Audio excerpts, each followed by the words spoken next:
Shabbat Shalom a todos, sejam bem-vindos. Uma grande bênção estar com vocês. Uma grande bênção também com vocês aí no nosso canal do YouTube. Sejam todos bem-vindos. Que o Senhor os abençoe grandemente, que o Senhor derrame de bênção a todos vocês. Que Ele resplandeça a face dele sobre a vida de cada um de vocês, trazendo renovo, trazendo esperança, trazendo realmente o reavivamento da fé, para que vocês tenham êxito em tudo aquilo que vocês têm determinado sobre a vida de vocês, em nome do Senhor Jesus. Amém. Hoje a nossa porção chama Pekudei, significa contas, que vai de Êxodo 38, 21 a 40, 38, Ezequiel 45, a Haftarot, né? Ezequiel 45, 16 a 46, e Marcos capítulo 10. E como Haftarot também, Romanos 6 e Romanos, capítulo 6 e Romanos capítulo 8. Ok? Hoje, para mim, essa é a porção que encerra o livro de Êxodo, ou seja, mais um livro já avançado nessa etapa deste ano, digamos assim, encerrando aí mais esse período aí com tudo aquilo que o Senhor tem nos dado aí de bênçãos, né? E a partir da próximo Shabat já se inicia o livro de Levíticos, né? E já estando próximos da festa de Pessach, Páscoa, né? Já estaremos aí já bem próximos da tudo aquilo que Ele tem para nós aí, de toda essa bênção que vem por frente aí para a gente, né? Mas até lá a gente vai suportando as coisas aí. E como a gente havia dito, Pekudei significa contas. Se vocês pegarem justamente essa parte do livro de Êxodo, é Moisés reunindo com o povo, né, de Deus, e prestando contas de todas as coisas que foram arrecadadas, todas as ofertas que foram arrecadadas para erguer o tabernáculo. Óbvio, lá ele vai citar os nomes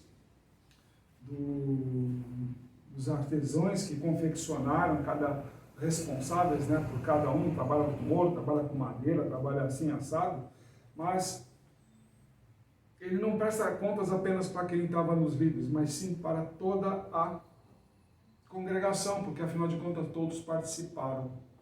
E assim a gente vem fazendo, desde quando nós começamos aqui, a gente presta contas para todos aqueles que participam aqui da nossa casa de Deus, né? Casa do Senhor, e assim todos têm acesso às informações, tudo que nós estamos fazendo, e o andamento de todas as coisas, todos os projetos, tudo mais que a gente tem pela frente aí, né? E graças a Deus, Deus tem nos capacitado para realmente manter tudo isso sob controle, em dia, não nos expondo, né, nas situações em que o mundo tanto torce para que a gente caia em contradição, mas estão sempre ali honrando Deus e vangloriando cada vez mais o nome dele. Isso daí nos remete, como foi dito na semana passada, ao valor individual de cada pessoa. Porque na porção passada, quando nós falamos dela, nós falamos de uma congregação, de um todo, a parte da qualidade da identidade do acampamento, da congregação, da assembleia e tudo mais. Mas Pekudei, ele tem uma conotação mais pessoal, cada pessoa. Por exemplo, no caso que eles citam os artífices logo de cara, ou seja, a experiência, o dom de cada um, digamos assim, né, como popularmente chamamos, o dom de cada um, aquilo que cada um pode extrair mais, né, para as pessoas, né, digamos assim, do que a gente pode fazer, né, nesse sentido, aproveitar de cada especialidade de cada pessoa, digamos assim, mas para fazer um todo. O que mostra esse tipo de situação é que, por mais especialidade que a pessoa tenha, que deve ser valorizada, entretanto, não é ela que é a supra-sumo de tudo. Ela vem justamente nos trazer isso daqui, esse tipo de entendimento quando se presta contas. Que não é o quanto você deu, mas é o quanto você contribui com a sua capacidade. Aqui não estamos falando nem daquilo que foi ofertado, mas sim de como produzido. Lhe dá os exemplos aqui dos artífices, dos artesãos de madeira, e de quem sabe mexer com ouro, com a prata, fazer o peitoral, fazer roupas, né? Fazer a parte de costura, né? Da moda, lá fazer a moda levítica, né, digamos assim, né, da roupa dos sacerdotes e tudo mais, e do sumo sacerdote principalmente. Então, ou seja, traz para a gente toda uma série de situações onde todos foram envolvidos. Nem todo mundo conhece tudo, mas a tua especialidade foi o que Deus mostra nesse tipo de situação. Então, cada pessoa conta. Cada pessoa conta. Cada atributo que a pessoa tem, conta dentro dessa situação. E o problema é que no mundo de hoje, digamos assim, muitas vezes as pessoas têm exacerbado na situação de que tipo, eu sou bom nisso e coloca-se naquele galardão e ponto, acabou. Entendeu? E todo mundo tem que, senão a pessoa entra em depressão, entra em situações ali de querer um status maior do que ela é capaz de suportar e tudo mais, porque nada mais essa porção, ela está mostrando para a gente a quantidade, ou seja, a quantidade de pessoas que trabalham dentro de uma congregação para continuar edificando ela. Alguns são ocultos, alguns são declarados, alguns preferem ficar no oculto, digamos assim, mas todos têm os seus valores, porque a visão de Deus alcança a todos. Entretanto, a visão do mundo, né, ela é bem menor com relação, se a gente colocar esse tipo de análise, porque ele vai falar o seguinte: quanto mais o nível de detalhes que a gente desce, né, mais importante, começa a ficar mais importante que o todo. Por exemplo, o cara fez os colchetes lá da cortina. Nossa, o cara é bom, o cara fez os colchetes invocados, aquela coisa toda e tal, não sei o quê. Mas para chegar ao nível da cortina, alguém tem que fazer o tecido. Ou tem que fazer o bordado, ou tem que fazer... Cada um dentro da sua especialidade. Agora, se eu valorizar o cara que fez o colchete, por exemplo, que graça vai ter o cara que fez a cortina, o cara que fez o bordado? Se o cara que fez o colchete, ele é o importante. Se colocarmos nesse patamar. E o que acontece muito no dia de hoje é essa competição. Eu sou porque eu fiz, eu sou o bambambam, sou o coisa e tal desse mundo e tudo mais, não sei o que. Ou seja, você está detalhando cada vez mais para um ponto. Está esquecendo que tem pessoas, por exemplo, numa obra, pessoas que pintam, que fazem reformas, que cortam madeira, que fazem massa, enfim. Cada um dentro da sua espiritualidade, outros que assentam piso, outros que fazem isso, que fazem aquilo. Uma pessoa sozinha não consegue fazer com qualidade. Sempre precisa de alguém ajudando. Porque aquela que se acha que consegue fazer tudo independente das coisas, tem que prestar contas. Você não presta contas, você é um egoísta. Você não tem parte com Deus. Você não tem uma aliança com Deus. Se você tem as coisas, seus negócios e tudo mais, e não tem quem te monitore, para te dar direção, para te dar alavancagem, você não tem aliança com Deus. Você passou a ser egoísta. Você começa, você viu como eu fiz aquele detalhe da arca, aquela coisa toda? Mas, você fez o detalhe, mas e a estrutura? Para que você colocasse o seu detalhe.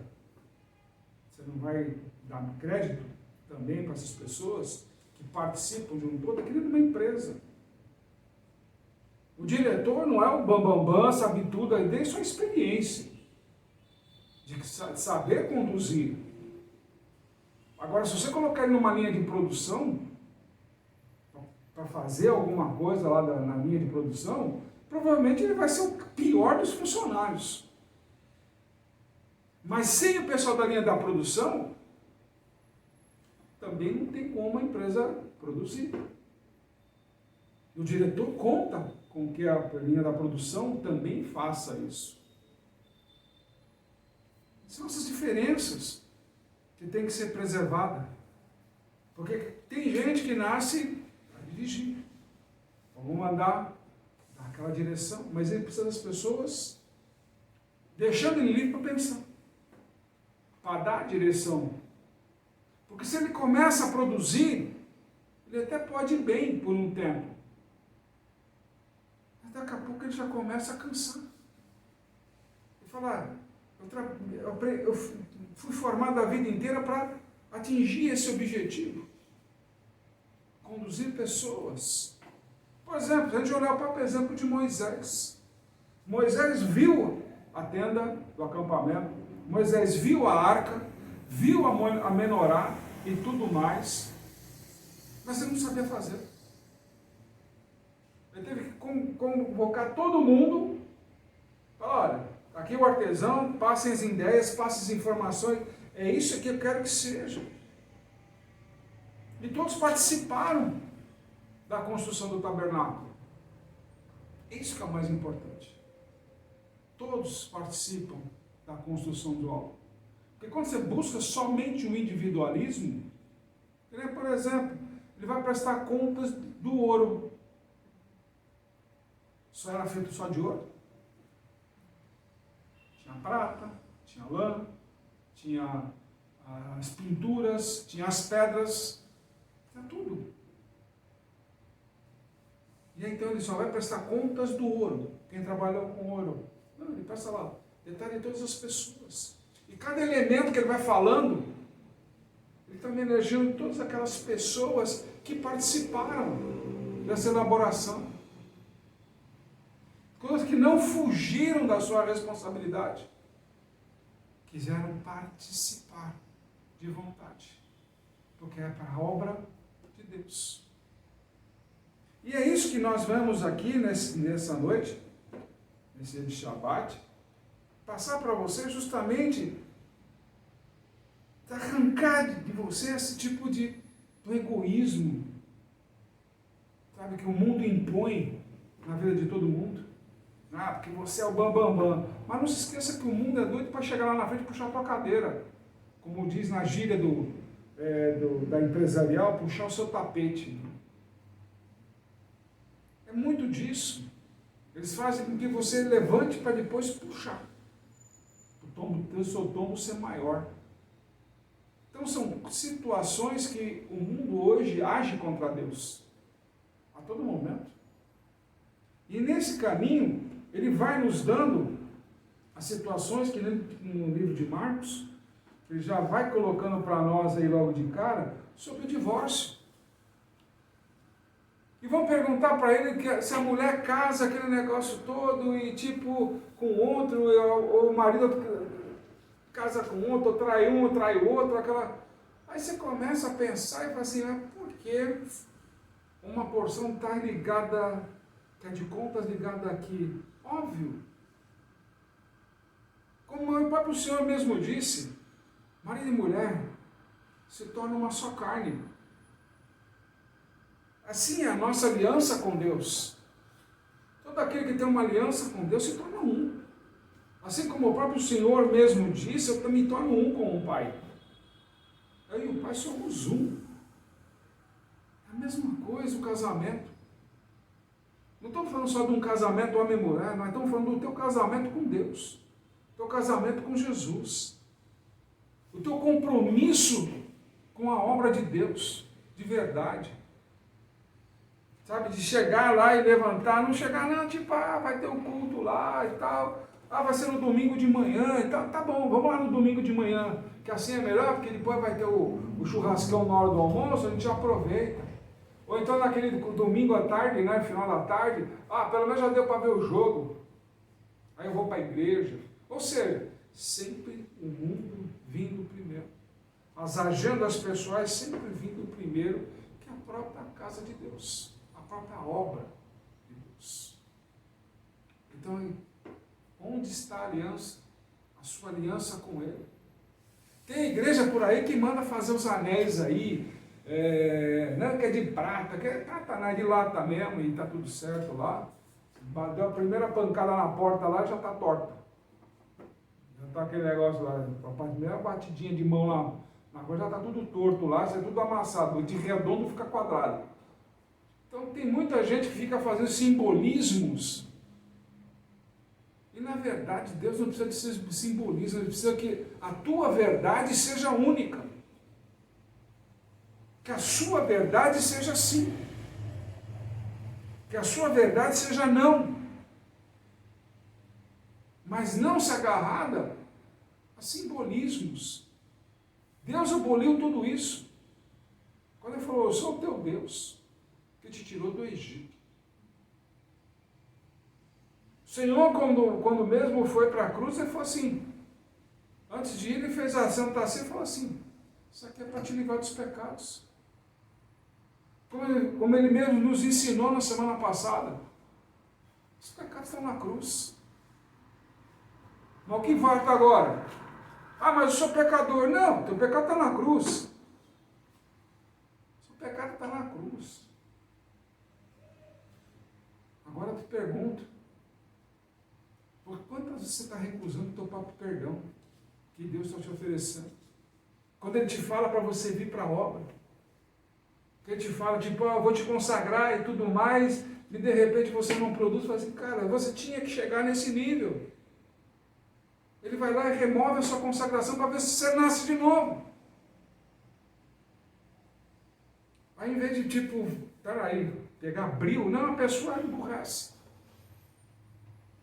Fica lá toda emburrecida lá, aquela coisa toda, fazendo tromba, bicos e negócio todo. Quando, na verdade, era simplesmente, tipo assim, voltar ao começo. O que te fez chegar naquele estágio. Te fez chegar naquele caminho, o voto de confiança que Ele fez na sua vida. E você quebrou a aliança, você se divorciou de Deus. Ainda hoje eu estava assistindo um filme, o senhor pegou uma parte lá falando daquela senhora com as duas moedinhas, né, que estava dando muito mais que todo mundo lá. E no filme lá, os discípulos assim, mas como assim? Cadê tudo? Ela tem uma aliança com Deus. O cara tinha para comer. Mas ela chegou lá e... é teu, meu Senhor. Porque sem a vontade de Deus, nós não somos nada. Nós nem existiríamos. Isso é fato. Isso é fato. E nesse caminho todo, aí chega aqueles pregadores que a gente encontra por aí. Ah, eu estou na graça, eu estou naquela situação, porque o pecado já não toca mais em mim, porque eu... Aí ele fala assim, meu pai, quando que eles vão começar a ler o livro de Romanos? Como a gente já cansou de falar várias vezes aqui. Eu convido vocês aí no livro de Romanos, no versículo 6, capítulo 6, né? A partir do versículo 15.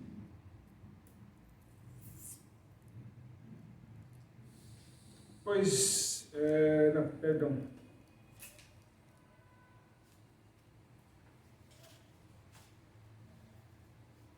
É 15 não, pessoal, perdão. Versículo 30. Não, mais um perdão.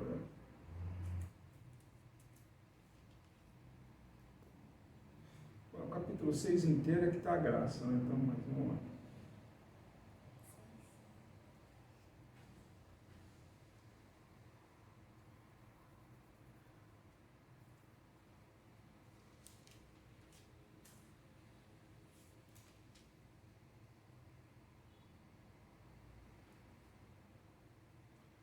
Está escrito assim, pois que pecaremos porque não estamos debaixo da lei, mas debaixo da graça? Fala, de modo nenhum. Fala, de modo nenhum. Porque tem gente que começa a falar que está debaixo da graça, pois que já não é mais pecador. E o próprio apóstolo Paulo mesmo diz, não, você não está. Você não está debaixo da graça, só para dizer que você está fora da lei. Pelo contrário, você está negando o perdão que te foi concedido. Você está negando o perdão que foi te concedido. E aí a coisa toda começa a ficar diferenciada, porque as pessoas começam a se perguntar que, tipo assim, mas não é assim que a gente aprende lá no culto, lá na igreja, tal, aquele negócio, porque a doutrina deles, eu falei assim, pessoal, vocês querem seguir doutrina ou você quer seguir Cristo? Essa é a grande incógnita.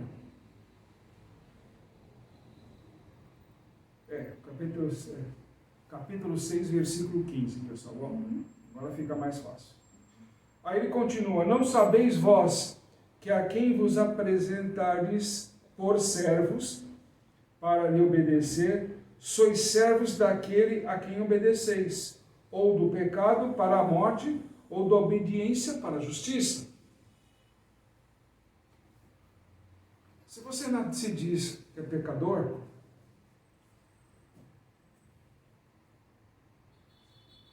porque você está na graça, que tudo é perdoado, você está servindo para a morte. Mas para se fazer justiça, eu preciso da direção. Para se fazer justiça. Porque eu preciso entender, em primeiro lugar, o que é pecado. A lei nos diz o que é pecado. E a lei nos coloca diante da cruz. E a lei está na cruz. A própria cruz é a lei. Como ele mesmo fala, e levará sobre si todas as nossas transgressões, todos os nossos pecados, tudo aquilo que transgredimos da palavra de Deus, está ali na cruz. Quando a gente olha para a cruz, não tem que ver um homem pendurado, porque ele não está mais pendurado naquela cruz. Ele cumpriu o papel dele. Ele cumpriu o seu papel. Ele já não está mais na cruz. A cruz serve sempre como exemplo. Ó, ali está a lei. Porque através daquela cruz ali estão os pecados. Todos os nossos erros, todas as nossas iniquidades estão ali. Simplesmente isso. E para andar na graça, você tem que buscar justiça. Você viu alguma justiça que não tenha a direção? E qual é a direção que Jesus nos dá? O amor. Você ama seu próximo? De verdade? Você daria a sua vida pelo seu próximo? Ah, mas ele é meu inimigo. Mas você daria a sua vida como Cristo fez? Como o próprio Senhor fez? Por nós. Ele já nos conheceu desde o ventre.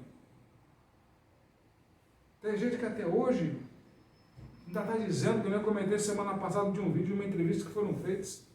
Eles já estão negando Cristo. Você confia em Cristo? Não. Você acredita em Cristo? Não. Sonoro? Não. A apostasia está batendo na porta. Como já foi profetizado pelo próprio Senhor. Muitos deixarão a fé, esfriarão a fé. Isso que vem acontecendo.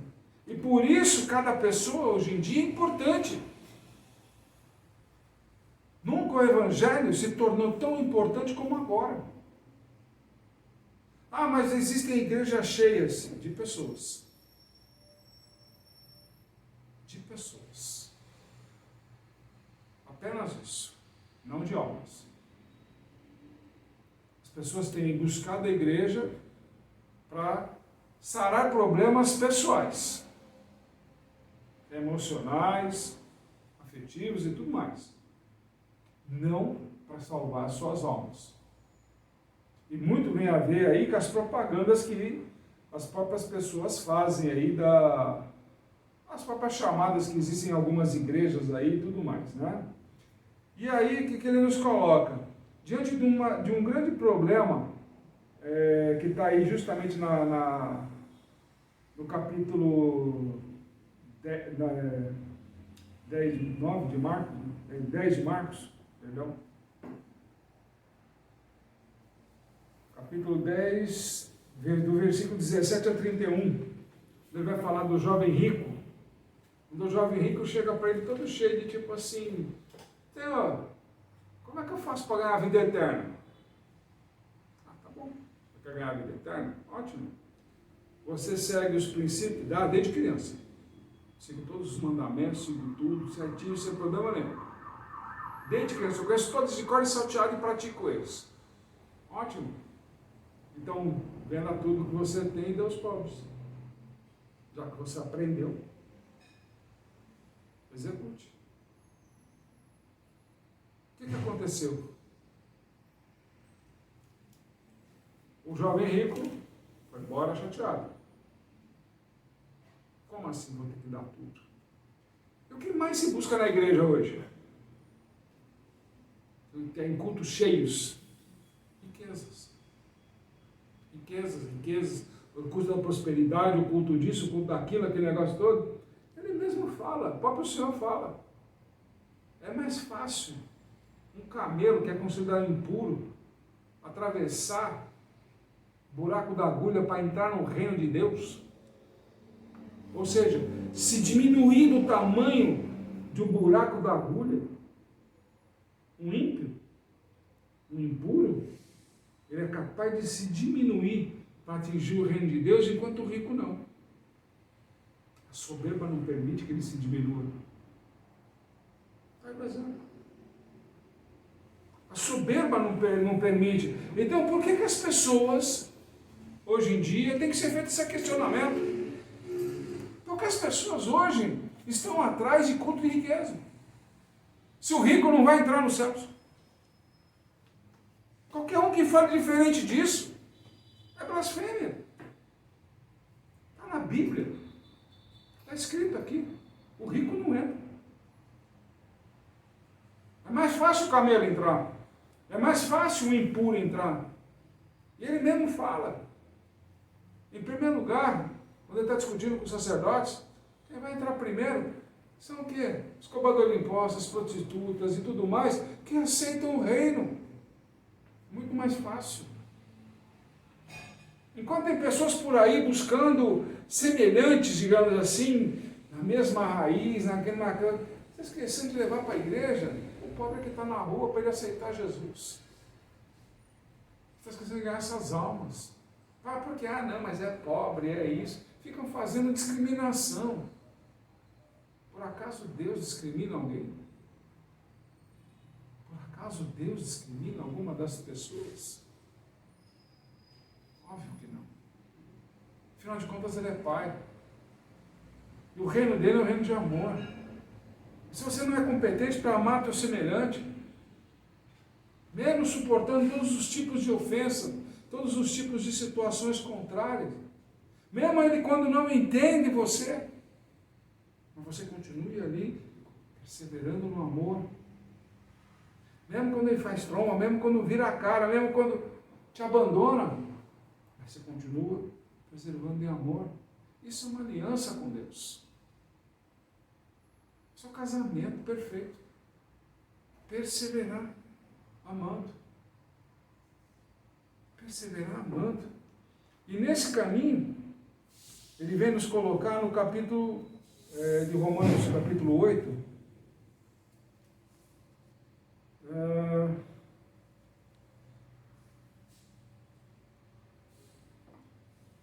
Romanos, capítulo 8. A partir do versículo 37.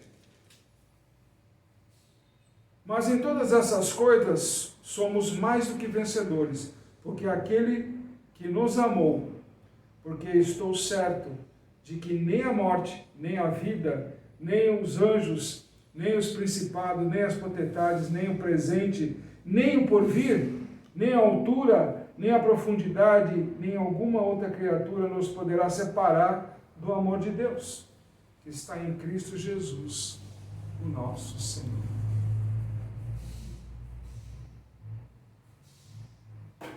Eis o resumo do individualismo. Quanto mais você achar que você é, Deus mais vai te colocar pessoas que não têm a mínima competência nem de falar um bom dia. Mas tudo depende da tua forma de agir, da tua aliança com Ele, do teu divórcio com o mundo.